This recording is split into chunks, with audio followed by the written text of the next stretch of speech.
Dan saudara, lagi perkembangan banjir dan kemeriahan sambutan Tahun Baru Cina bersama rakan penyampai di Sarawak. Untuk perkembangannya, kita bersama Nur Jauna Abdullah. Teruskan, Jauna. Terima kasih Nolela di Angkasa Puri. Perkembangan banjir di Sarawak. Setakat pukul 4.30 petang tadi, sejumlah 617 orang daripada 134 keluarga sekitar Kuching dipindahkan ke 5 buah pusat pemindahan banjir. Pegawai Perhubungan Awam Jabatan Pertahanan Awam JPAM Sarawak, Siti Huzaimah Ibrahim berkata, jumlah itu menurun sedikit berbanding 645 orang daripada 147 keluarga pada pukul 3 petang berikutan keadaan cuaca yang beransur baik. Berita seterusnya. Baraj Kuching dan Batu Kitang telah melepaskan air Sungai Sarawak ke laut tak kala hujan tanpa henti menyebabkan banyak kawasan rendah sekitar Kuching dinaiki air sejak semalam. Timbalan Pengerusi Jawatankuasa Pengurusan Banjir Negeri, Datuk Misnu Taha berkata, operasi di kedua-dua pintu air tersebut berjalan lancar dan masih mampu menampung jumlah air hujan pada masa ini. Operasi akan dihentikan petang ini berikutan ramalan air pasang besar. Datuk Misnu ditemui pemberita RTM selepas meninjau kedua-dua pintu air tersebut dan melawat pusat pemindahan banjir di Taman Malihah. Menurut beliau, 3 buah pusat pemindahan sudah dibuka iaitu di Dewan Serbaguna Malihah yang menempatkan 469 orang daripada 103 keluarga, manakala Dewan Sinaran Lumut, Kampung Sungai Lumut Kuching yang menempatkan 20 orang daripada 7 buah keluarga. Manakala satu lagi pusat pemindahan yang baru dibuka pada pukul 8 pagi tadi ialah pusat pemindahan Dewan Serbaguna Kampung Pengkalan Bau yang menempatkan 64 orang daripada 15 keluarga. Datuk Misnu juga berkata bantuan makanan dan khidmat kesihatan juga telah diberi kepada penduduk terjejas banjir yang berpindah. Sementara itu, semua agensi penyelamat di bawah Jawatankuasa Pengurusan Bencana Negeri sudah berada di lokasi strategik sekitar Kuching dan Sibu untuk memberi bantuan kepada mereka yang terjejas akibat banjir. Pengarah Jabatan Pertahanan Awam JPAM Sarawak Kolonel Mokhtar Samad berkata kawasan tumpuan ialah di kawasan rendah dan kerap banjir seperti di Batu Kawah, Batu Kitang, Bau, Seniawan dan Kampung Buntal semuanya di Kuching selain Bandar Sibu dan kawasan Matu. Jelasnya perkhidmatan awal anggota itu penting untuk mengelakkan proses perpindahan penduduk di dalam keadaan tidak teratur dan kelam kabut. Kerana air yang turun sedikit melebihi paras biasa, tetapi tidaklah begitu mencemaskan keadaan dia kerana kebanyakan tempat dia hujan dia lokaliti, dia bukan menurun di bahagian Kuching, kebanyakan di bahagian atas bahagian Kuching, di pedalaman Kuching, dia bukan keseluruhan Kuching. Contohnya di Semarahan, di Kuching, Bandaraya Kuching dia tidak hujan yang menurun. Jadi kerana tempat tu mungkin pada bawah tempat yang terjejas saja kita fokus. Kolonel Mokhtar ditemui pemberita RTM ketika meninjau pusat pemindahan mangsa banjir di Dewan Serbaguna Sungai Lumut dekat Kampung Buntal Kuching. Menurut beliau, banjir yang berlaku di beberapa kawasan rendah di Kuching diakibatkan oleh hujan yang berterusan dan bertaburan dengan kadangkala lebat di bahagian pedalaman Kuching. Bagaimanapun, JPAM tidak menjangkakan keadaan lebih buruk berikutan operasi di pintu air di Kuching dan Batu Kitang berjalan lancar dan mampu menampung jumlah hujan yang meningkat pada masa ini. Apapun, semua agensi penyelamat sudah siap siaga menghadapi kemungkinan yang lebih buruk. Yang di-Pertuan Negeri Tun Pehin Sri Haji Abdul Taib Mahmud serta isteri Toh Puan Ragat Kudi Taib berkesempatan meluangkan masa bersama-sama lebih 500 masyarakat Tionghoa di Ibu Pejabat Parti Rakyat Bersatu Sarawak SUPP pada Majlis Sambutan Tahun Baru Cina di Kuching pagi tadi. Turut memeriahkan Majlis Sambutan Tahun Baru Cina, anjuran SUPP ialah Ketua Menteri Tan Sri Adenan Haji Satip dan isteri Puan Sri Datuk Patinggi Jamilah Anu.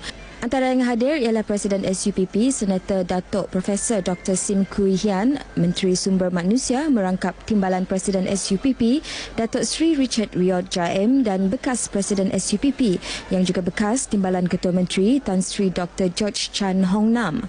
Hadir sama ialah Menteri Pelancongan Negeri Datuk Amar Abang Johari Tun Openg, Menteri Perancangan Sumber dan Alam Sekitar 2 Datuk Amar Awang Tengah Ali Hassan dan Menteri Pembangunan Tanah merangkap Presiden Parti Rakyat Sarawak PRS Tan Sri James Jemut Masing. Sementara itu, Parti Rakyat Bersatu Sarawak SUPP akan membariskan sekurang-kurangnya 50% muka baru bagi pilihan raya negeri akan datang. Presidennya Senator Datuk Dr. Sim Koh Hian mendedahkan kebanyakannya adalah calon muda bagi memenuhi kehendak pengundi kaum itu yang mahukan pembaharuan daripada SUPP. Dr. Sim bagaimanapun enggan mendedahkan identiti calon yang akan bertanding bagi merampas semula kerusi BN di kawasan majoriti masyarakat Cina. We have submitted the name to CN, and then at least 50% are new faces, and we are waiting for the Barisan Nasional Chairman of Sarawak and Barisan Nasional Chairman Malaysia to finalize the calon list. Datuk Dr. Sim menjelaskan perkara itu ketika ditemui pemberita dalam Majlis Rumah Terbuka Tahun Baru Cina di Kuching. SUPP antara 4 parti komponen BN Sarawak yang akan bertanding dalam pilihan raya negeri akan datang. Di Sibu, hujan renyai-renyai tidak menghalang lebih 10,000 orang penduduk pelbagai kaum di bandar itu mengunjungi Rumah Terbuka Tahun Baru Cina Parti Rakyat Bersatu UPP di Dewan Suara Sibu. Menurut Presiden UPP, Datuk Seri Wong Sun Koh, Majlis Rumah Terbuka itu merupakan anjuran 4 cawangan UPP di Sibu iaitu Bawang Asan, Bukit Asek, Pelawan dan Dudong.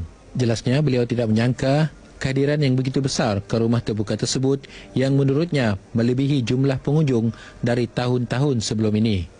Datuk Seri Wong yang juga Menteri Kewangan kedua turut disertai pemimpin-pemimpin UPP lain, antaranya Ketua Cawangan UPP Dudong, Datuk Tiong Tai King, Ketua Cawangan UPP Pelawan, Datuk Janet Lau dan Ketua Cawangan UPP Bukit Asek, Kapitan Ting Chek Ming.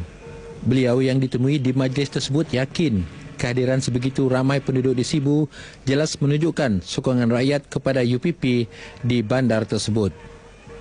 Katanya lebih 30 syarikat penyedia makanan dilantik bagi menyediakan juadah pada majlis tersebut.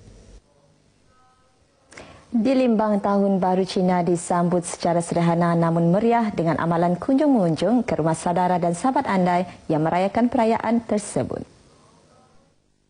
Ahli Parlimen Limbang Haji Hasbi Habibullah bersama Ahli Dewan Undangan Negeri Adun Bukit Kota Dr. Abdul Rahman Ismail serta Adun Batu Danau Paulus Palugumbang membuat kunjungan kehormat Ketua Masyarakat Cina bahagian Limbang Temenggong Ang Keng Su di kediamannya di Taman Perumahan Batu Biah Limbang.